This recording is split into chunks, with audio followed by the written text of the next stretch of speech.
আসরের সুন্নত নামাজ না পড়লে গোনা হবে কি? আসরের ফরজ নামাজের আগে যে 4 রাকাত সুন্নত নামাজ আছে, এই 4 রাকাত নামাজ যদি কোনো মানুষ যদি না পড়ে তাহলে তার গোনা হবে নাকি?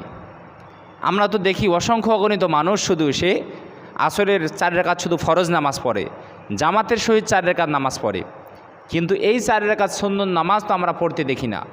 অসংখ্য অগণিত মানুষ তারা শুধু ফরজ নামাজ পড়ে, সুন্নত নামাজ পড়ে না।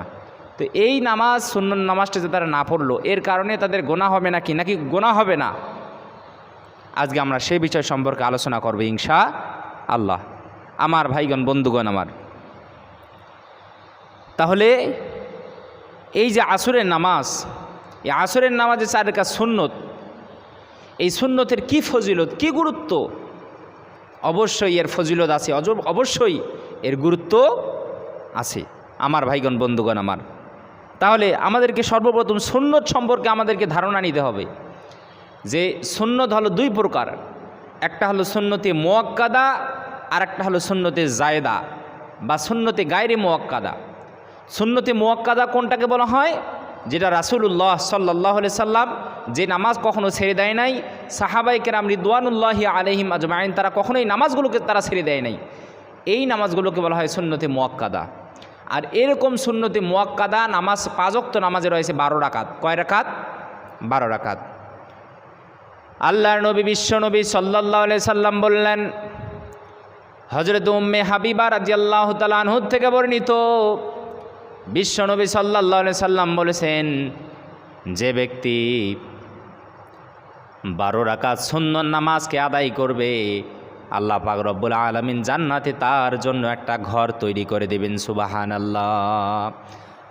হযরত উম্মে হাবিবা রাদিয়াল্লাহু তাআলা আনহা বলেন, আমি যেদিন থেকে বিশ্বনবী সাল্লাল্লাহু আলাইহি সাল্লামের জবান থেকে এই কথা শুনেছি যে ব্যক্তি 12 রাকাত সুন্নত নামাজ আদায় করবে, আল্লাহ তাআলা তার জন্য জান্নাতে ঘর তৈরি করে দিবেন, সেদিন থেকে আজ পর্যন্ত আমি ওই 12 রাকাত সুন্নত নামাজ কখনো ছেড়ে দেই নাই। আল্লাহু আকবার।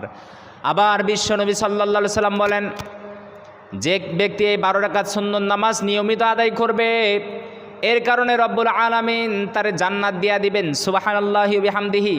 তাহলে যে ব্যক্তি এই 12 রাকাত সুন্নত নামাজ আদায় করবে, এর কারণে আল্লাহ তাআলা ওই মানুষটাকে জান্নাতের মধ্যে প্রবেশ করাবেন। সুবহানাল্লাহি ওয়া বিহামদিহি। তাহলে ওই 12 রাকাত সুন্নত নামাজ কোন কোন নামাজগুলো? জোহরের ফরজ নামাজের আগে 4 রাকাত সুন্নত নামাজ, জোহরের ফরজ নামাজের পরে 2 রাকাত সুন্নত নামাজ, মাগরিবের ফরজ নামাজের পরে 2 রাকাত সুন্নত নামাজ, এশার ফরজ নামাজের পরে 2 রাকাত সুন্নত নামাজ, এবং ফজরের ফরজ নামাজের আগে 2 রাকাত সুন্নত নামাজ। এই হলো মোট 12 রাকাত সুন্নত নামাজ। এই সুন্নত নামাজগুলো যারা আদায় করবে, এর কারণে রব্বুল আলামিন ওই মানুষটারে জান্নাতে প্রবেশ করাবেন। আল্লাহু আকবার। তাহলে এই হলো সুন্নতি মুআক্কাদা 12 রাকাত, যেগুলার অসংখ্য অগণিত সব আল্লাহ তাআলা রেখে দিয়েছেন। এরপরে দ্বিতীয় নম্বর যে সুন্নত, যেটাকে বলা হয় সুন্নতে গায়রে মুআক্কাদা বা সুন্নতে জায়েদা, যেটা রাসূলুল্লাহ সাল্লাল্লাহু আলাইহি ওয়াসাল্লাম সবসময় পড়তেন না, তিনি সময় সুযোগ পেলে পড়তেন, আর সময় সুযোগ না পেলে তিনি কি পড়তেন না, তিনি নিয়মিত পড়তেন না। তিনি কি নিয়মিত এই 12 রাকাত নামাজ, মানে এই আসরের 4 রাকাত, অর্থাৎ যে নামাজগুলো রয়েছে সুন্নতে গায়রে মুআক্কাদা, এই নামাজগুলো তিনি নিয়মিত পড়তেন না, তিনি ধারাবাহিকভাবে পড়তেন না। তিনি যখন সময় পেতেন, সুযোগ পেতেন, ওই সময় কি তিনি সুন্নত নামাজ পড়তেন।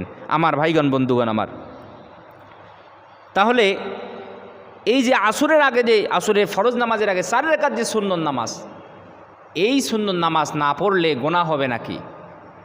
এরকম আরও 4 রাকাত সুন্নত নামাজ রয়েছে, যে 4 রাকাতকে বলা হয় সুন্নতে গায়রে মুআক্কাদা।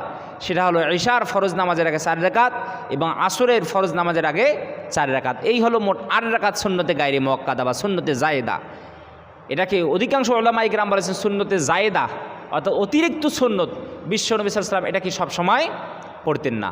আর উলামায়ে কেরাম বলেন এটা প্রতিদিন আদায় করা, এটা সুন্নত পরিপন্থী, অর্থাৎ এটা আপনি একদিন আদায় করবেন বা এক সপ্তাহ আদায় করলেন, দেখা গেল কিছুদিন পর আদায় করলেন না, আবার আপনি এই নামাজটা ধারাবাহিকভাবে নিয়মিতভাবে কি আদায় না করাটাই হলো সুন্নত। সুবহানাল্লাহি ওয়া বিহামদিহি।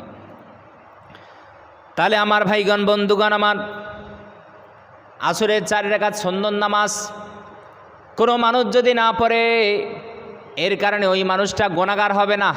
কি হবে না? গুনাহগার হবে না। কারণ এই নামাজটা হলো সুন্নতে গায়রে মুআক্কাদা বা সুন্নতে জায়েদা।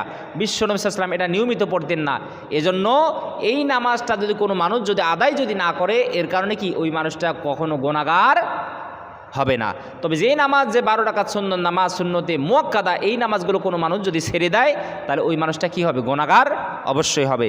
তবে আসরের এই 4 রাকাত সুন্নত নামাজ কেউ যদি না পড়ে, তাহলে সে কি হবে না? গুনাহগার হবে না। তবে পড়াটা হলো মুস্তাহাব, পড়াটা হলো উত্তম, পড়াটা হলো শ্রেষ্ঠ। না পড়ার থেকে আপনি সারা জীবন পড়লেন না, এই না পড়ার থেকে আসরের 4 রাকাত সুন্নত নামাজটা আপনি একদিন পড়লেন আর একদিন পড়লেন না, এরকমভাবে পড়াটাই কি উত্তম, পড়াটাই হলো মুস্তাহাব। তাহলে এই আসরের সুন্নত নামাজ যদি কোনো মানুষ যদি আদায় করে, কি লাভ, কি ফজিলত, লাভ আছে না নাই? এখন আমরা বুঝলাম না পড়লে সব নেই, না পড়লে কোনো গুনাহ নেই। কিন্তু কোনো মানুষ যদি আসরের 4 রাকাত সুন্নত নামাজ যদি আদায় করে, তার জন্য কি প্রতিফল, কি সওয়াব রয়েছে।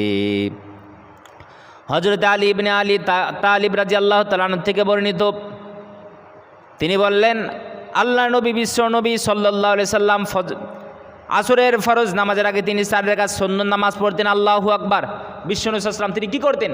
আসরের ফরজ নামাজের আগে তিনি 4 রাকাত সুন্নত নামাজ পড়তেন। এই হাদিসটি রয়েছে তিরমিজি শরীফের 429 নম্বর হাদিস, সুনানি ইবনে মাজাহ 1161 নম্বর হাদিসে এই হাদিসটি রয়েছে। আমার ভাইগণ বন্ধুগণ আমার, তাহলে আসরের আগে 4 রাকাত সুন্নত নামাজ পড়লে কী লাভ?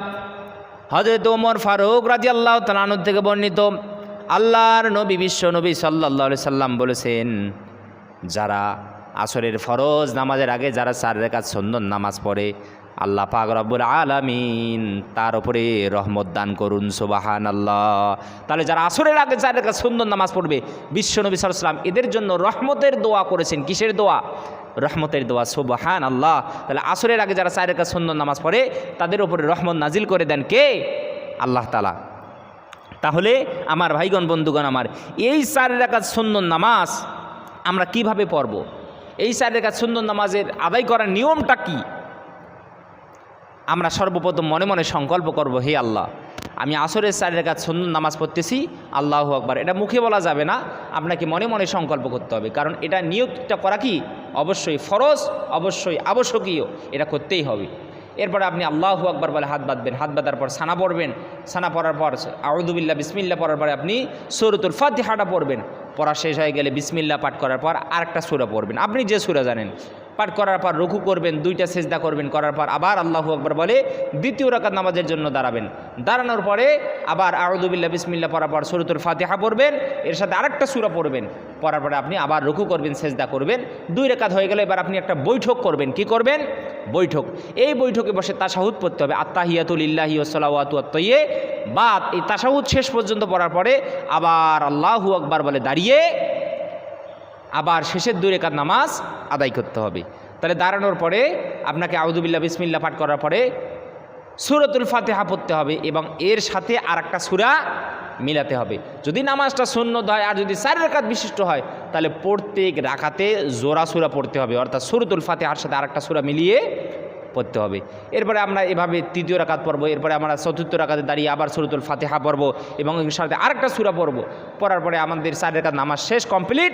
এবার আমরা বসে তাশাহুদ পড়ব, দুরূদ শরীফ পড়ে, দোয়া মাসুরা পড়ে আমরা কি করব? সালাম ফিরাবো। এভাবে আল্লাহ পাক রব্বুল আলামিন আমাদেরকে আসরের 4 রাকাত সুন্নত নামাজের প্রতি গুরুত্ব আরোপ এবং আদায় করার জন্য তৌফিক যেন দান করে। সকলে বলি আল্লাহুম্মা আমিন।